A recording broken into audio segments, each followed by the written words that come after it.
Olá, sejam bem-vindos ao Fins de Casamento, um canal de relatos de histórias reais que servem de alerta para outras mulheres a pedirem ajuda ou fugirem de relacionamentos abusivos e traumáticos. Hoje nossa história é de uma mulher que viveu cárcere, errou e foi sobrevivente, não só ela, como os filhos também. Mas antes de nós irmos para o nosso relato, nós gostaríamos de fazer um convite. Você que passou por um relacionamento abusivo e quer que essa história sirva de alerta para outras pessoas, no link dos comentários tem um formulário. Lá você pode preencher com seus dados e a nossa equipe vai entrar em contato. Você pode aparecer no nosso canal relatando a sua história ou você pode nos enviar para que eu relate ela aqui para você, tá? Para que ela sirva de alerta para inúmeras mulheres que nos assistem. Então vamos lá para o nosso relato de hoje.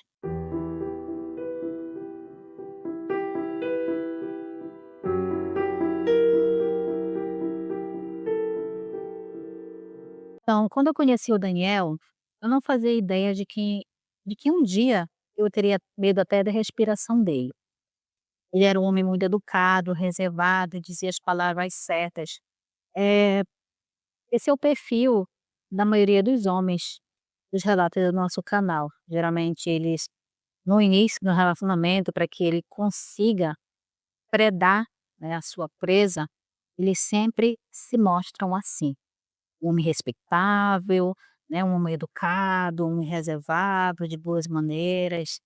Você sempre vai ver que é o perfil. Não que todos os homens que têm esse perfil, no sinal eles são predadores para te colocar num relacionamento abusivo ou te, né, trazer traumas. Nem todos são, mas geralmente eles seguem esse mesmo perfil.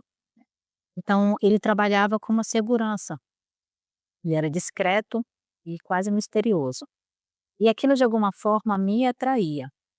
Eu achava que era só o jeito dele, né, aquele sorvia na dele, daqueles homens sérios que só falavam quando tem algo importante a dizer.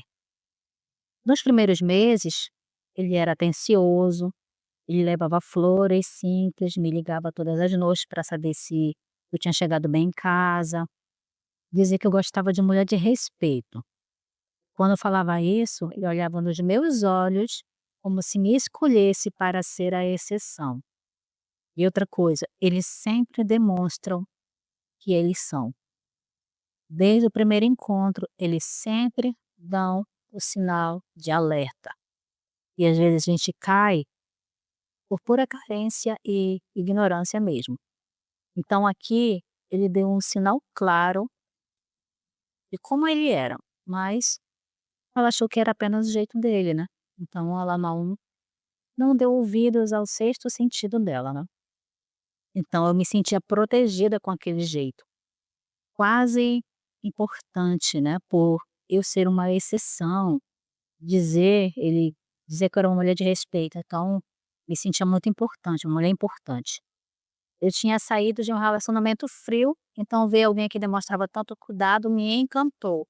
Então, mais uma vez, essa história aqui, ele pegou ela pela sua carência, né, por algo que estava faltando, algo que ela queria muito, que era alguém firme, né, alguém que ela sabia que estava sendo desejada, então possivelmente ela vivia um relacionamento frio, então aquilo ali era o oposto, então aquilo ali já a atraiu, pegou ali naquilo que ela mais queria, né. Então o Daniel não gostava de festa, dizia que muita gente junta não presta. Também não achava legal que eu saísse com as minhas amigas, falava que mulher comprometida tinha que estar em casa. E embora aquilo me incomodasse, ele falava com tanta doçura que eu achava que era só o jeito dele de me cuidar.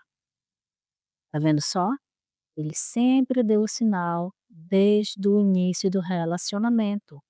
Ela foi alertada pelo sexto sentido dela, né, que fez com que ela se incomodasse com aquela situação, né, com aquele jeito dele, mas ele usava, né, a outra face, o jeito doce, o jeito gentil, de bater ali com a flor, para não machucar na hora. Então, com o tempo, Começou a implicar com as minhas roupas. Dizia que a blusa justa era convite para homem safado. Pediu para eu apagar fotos antigas das redes sociais e me ligava mais de 10 vezes por dia. Na época, eu dizia para as minhas amigas: ele é só cuidadoso demais, que ele me ama muito. Não demorou muito para ele me pedir em casamento. Foi direto: "Você é a mulher que eu quero para formar uma família, mas comigo é para ser sério." E eu, querendo amor, aceitei, acreditei, deixei minha cidade, o meu emprego e as minhas amizades. Aqui, vocês conseguiram ver, né? Eles nunca demoram muito no namoro. Eles já vão logo agir de fato. Querem logo o casamento, eles querem logo te prender, né? E ele já foi bem sério com ela. Comigo a coisa é séria, comigo o negócio é diferente, né? E aí ela teve o quê? Para ela aceitar, ela teve que abdicar do lugar onde ela morava, do emprego dela, que é o seu sustento. Nunca façam isso, mulheres. Deixar o seu emprego para seguir com outra pessoa, já sabe que não vai dar certo. E ela deixou as suas amizades, né? O círculo de amigos, o lugar onde você convive. Tudo isso, ele já fez fechou ela, né? Fechou ela ali na armadilha. E sem perceber, deixei também a porta da minha liberdade se fechar atrás de mim. Se você deixou a sua cidade, deixou o seu emprego, suas amizades, automaticamente tua liberdade ela já foi perdida com isso também. Então, tudo começou com pequenos gestos. Ele dizia que queria me proteger, começou trocando as fechaduras de casa. Nessa etapa aqui, eles já estão casados, né? Ela já abandonou tudo e já está vivendo com ele. Ele dizia que queria me proteger, né? Trocou todas as fechaduras de casa, disse que o bairro que nós morávamos era muito perigoso, e a segurança era prioridade. No início, eu achei que era cuidado, porque parecia realmente ser cuidado. Mas em pouco tempo eu notei que eu já não sabia mais onde estavam as chaves. Daniel era metódico. Ele tinha uma rotina rígida, quase militar. Ele acordava às 6 da manhã, tomava seu café sozinho e saía para trabalhar. E eu ficava em casa com as crianças, 2 meninas e um menino de 9 anos. Quando ele saía, ele trancava a porta por fora e levava a chave no bolso, sempre.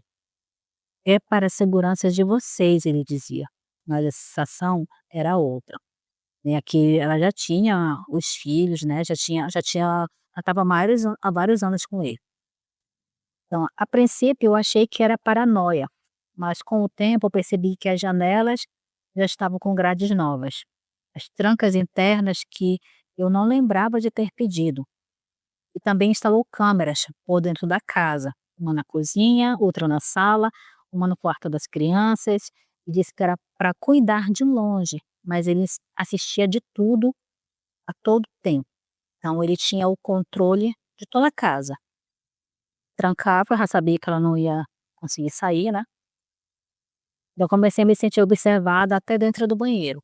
Ele comentava coisas que eu só falava com as meninas. Então as câmeras que tinha dentro de casa não era apenas de imagem, era aquelas que captavam o som também. Então ele sabia de todas as conversas que ela tinha, né, com as crianças.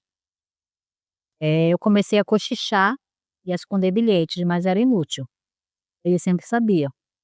Quando algo não estava como ele queria, a punição vinha como silêncio, com portas batendo, com agressões sutis, ou às vezes não nem tão sutis assim. Eu lembro da primeira vez que ele me empurrou. Foi por causa de um copo de leite que eu derramei. A menina tinha batido o cotovelo em mim e o copo caiu. Ele se levantou, agarrou pelo meu braço e me empurrou contra a parede. E gritou: "Você é muito desatenta. Você não presta atenção em nada." E as crianças viram aquilo e começaram a chorar. E ele foi dormir como se nada tivesse acontecido. Aos poucos eu comecei a notar, eu não podia mais sair. Ir ao mercado, só podia se fosse com ele. Falar com os vizinhos era completamente proibido. Telefone, ele levava com ele. Redes sociais foram deletadas. E quando eu tentei contestar, ele me disse com uma voz muito calma: "Mulher que tem casa e comida, não tem o que reclamar". E assim eu comecei a viver em cárcere, dentro da minha própria casa.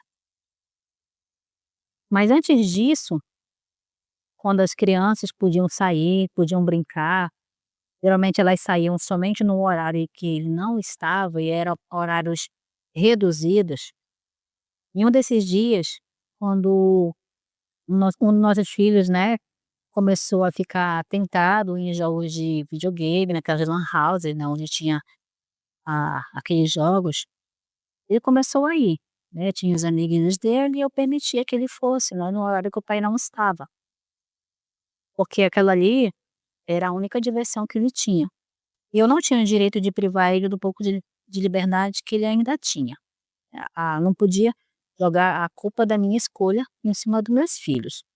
Mas por conta das más companhias, ele cometeu um erro. Ele pegou o dinheiro escondido do pai dele.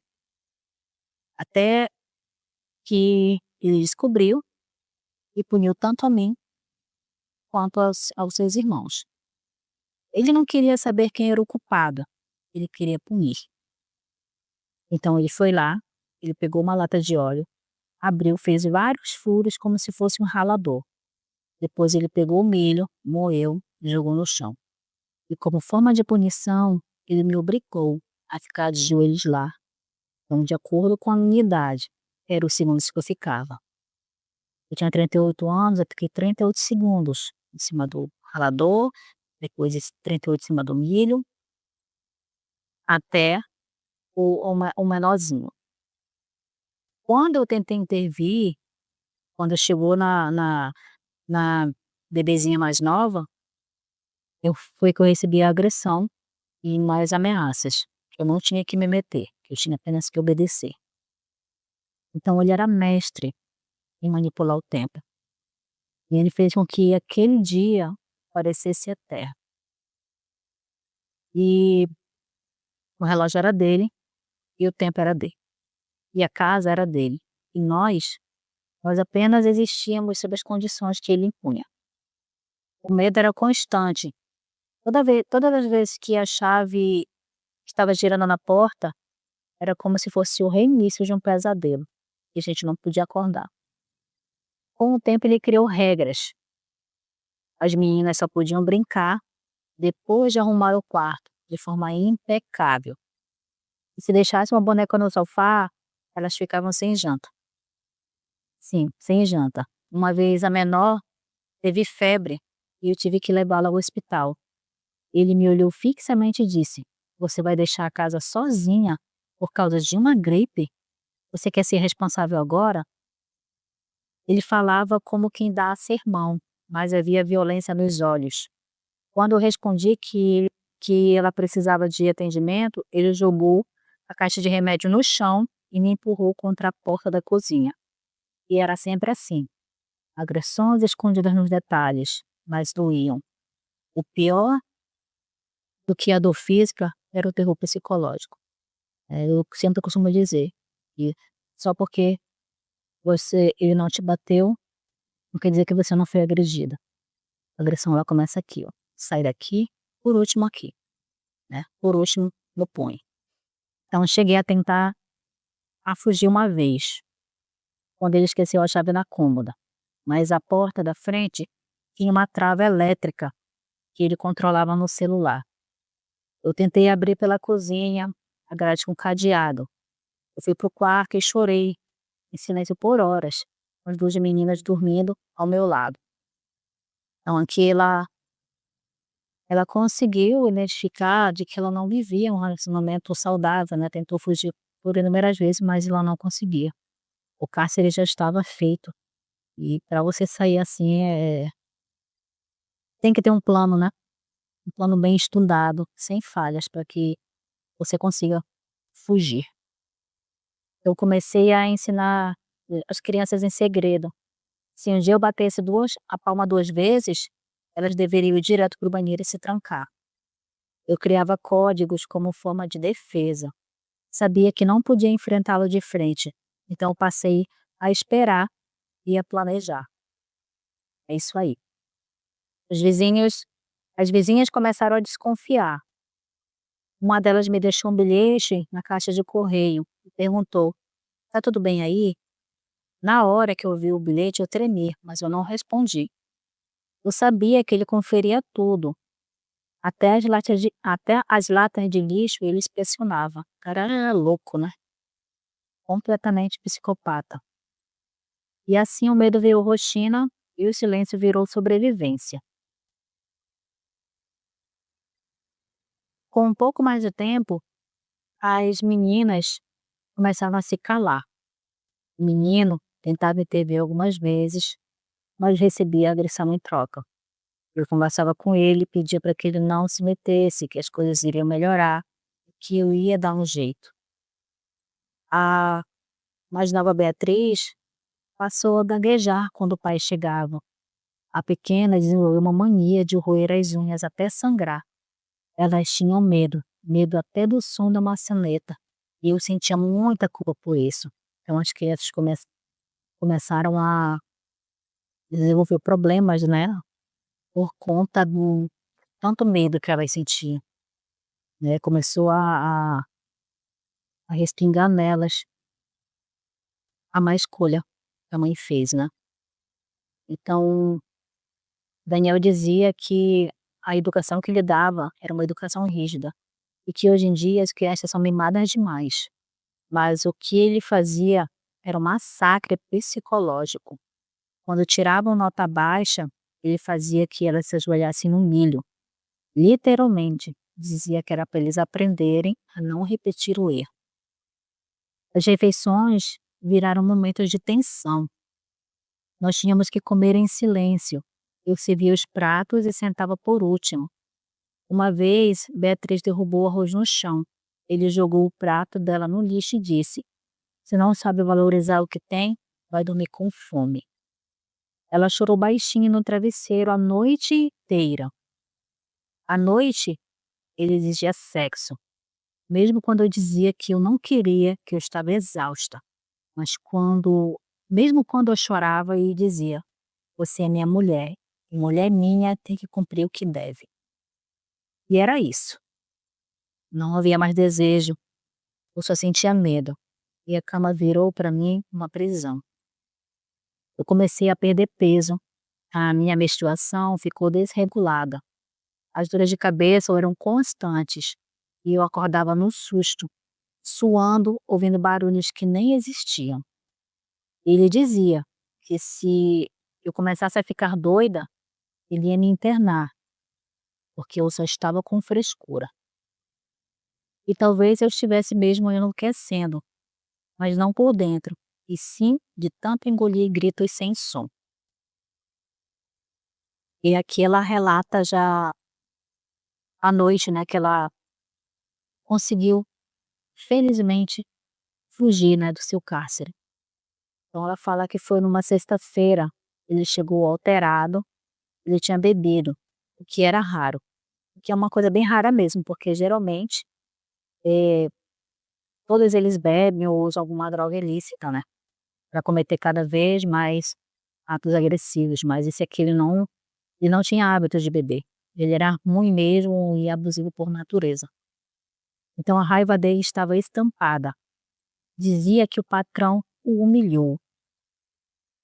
E como sempre eu seria o saco de pancadas.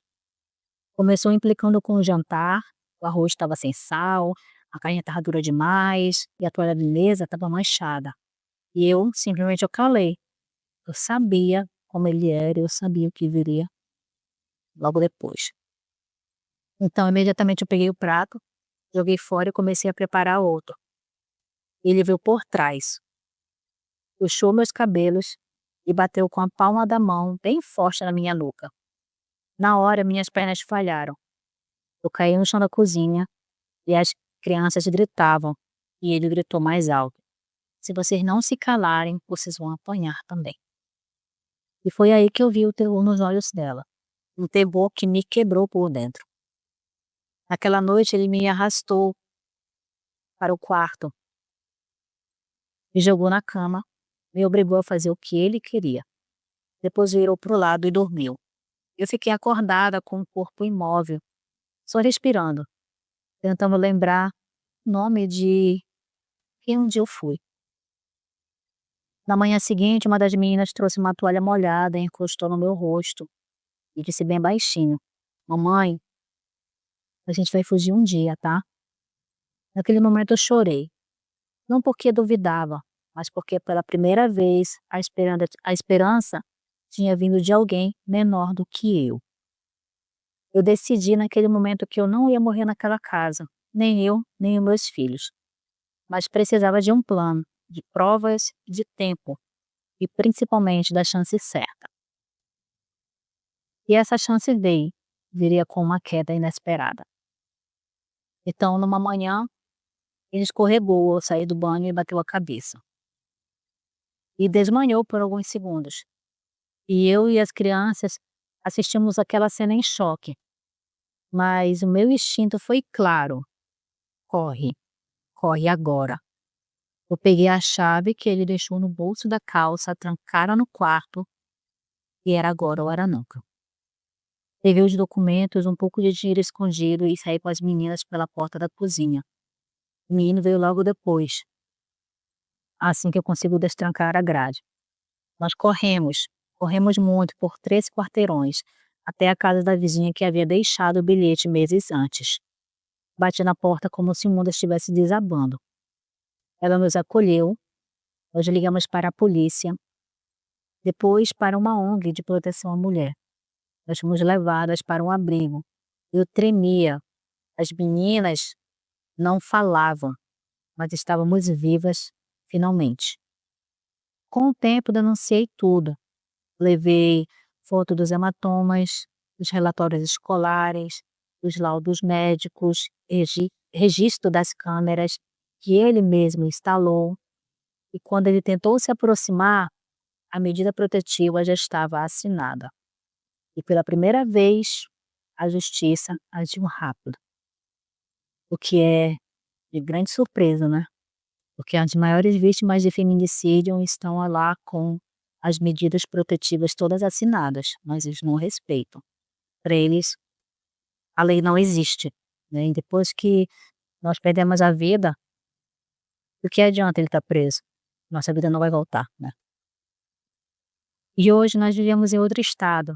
Meus filhos fazem terapia e vão precisar. Durante um bom tempo eles vão precisar fazer. E ainda bem que eles estão fazendo e ela também. E eles voltaram a sorrir. E eu voltei a dormir. Ainda acordo às vezes assustada, mas agora não tem mais trancas, só as janelas abertas. E se tem uma coisa que eu aprendi, foi: uma casa ela pode ter paredes, móveis e até conforto. Mas se você vive trancada com medo, isso não é um lar, é uma prisão. Então, queridas, essa foi a história de hoje. Um relato emocionante, né, cheio de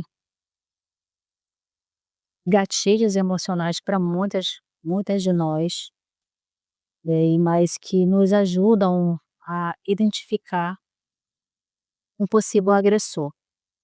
Com esses relatos nós conseguimos nos proteger, proteger a nossa mente, proteger o nosso psicológico, para não cairmos em armadilhas futuras. Porque um rostinho bonito, às vezes, pode ocasionar traumas irreversíveis na nossa vida. Então, se você gostou do relato de hoje, compartilha com suas amigas, com seus amigos, para que esse alerta possa fazer efeito na vida de muitas vítimas. Se inscreva no nosso canal e até o próximo relato.